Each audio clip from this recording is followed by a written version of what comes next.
हमार तो जिंदगी बर्बाद क्या डालू अब क्या कहे जिंदगी घर मजबूत पवन सिंह नाम माता पिता गुरु भगवान ऑडियंस यही मेरा मालिक है। एक बाद हम केहू कहा ये सब नहीं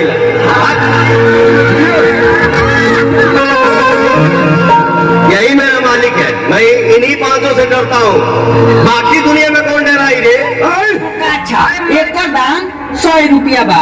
100 रुपया एक खूबी का बा। खूबी जनबो 10 तला पर से गिर जाइबो दांत फट जाई बाकी काछा ना फटी। कौन गलती कोई नहीं पहिला भेंट में कौन गलती कोई नहीं पहिला भेंट में सामने बताओ ना होई राजा जी कोरोना होता पेट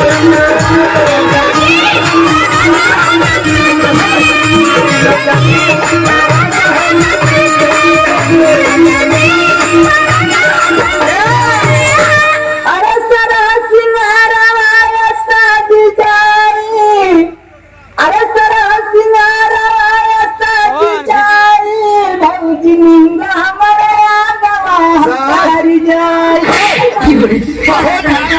करे जा आई देख तोरा प्यार में आई लड़का मुठ मार मार के पगला गई।